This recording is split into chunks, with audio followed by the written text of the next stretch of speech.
Muraho neza bavandimwe, murakaza neza kuri Ramso Ubumenyi TV, urubuga tubagezaho amateka y'ukuri yubatse ku Rwanda rwacu. Ndagusuhuje, niba aribwo bwa mbere ugeze kuri iyi channel kanda subscribe, ukanda inzogera kugira ngo ujye ubonera inkuru z'amateka ku gihe.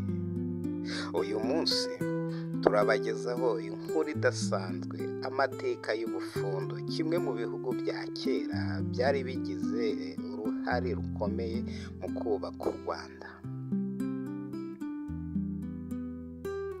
Ubufundu bwari igihugu cyigenga giherereye mu majyepfo y'u Rwanda, mu misozi ihanamye y'ahazwi nka Nyamagabe n'ibice bya Nyaruguru. Byari igihugu cy'abatware n'abahanga, cyari kizwiho umuco, ubutabera n'ubwenge bwo kuyobora abaturage mu mahoro.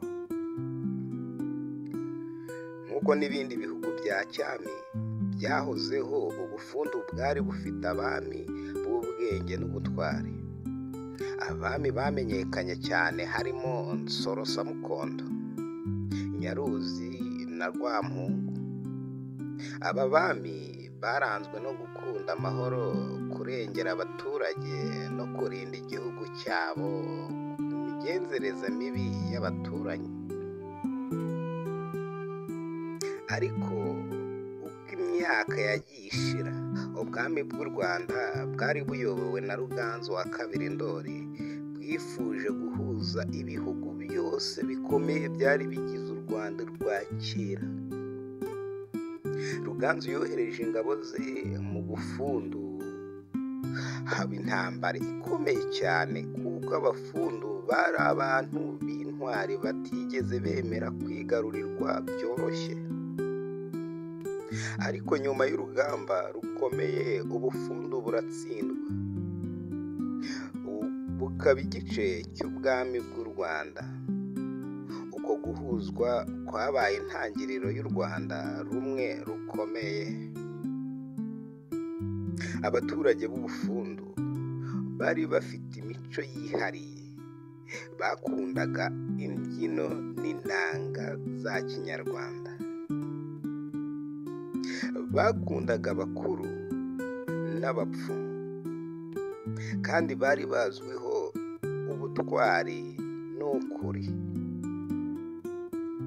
Ni mu bufundu havuye bamwe mu bahanzi n'abapfumu b'abami b'u Rwanda, ndetse n'abarwanyi b'intwari bazwi cyane mu mateka.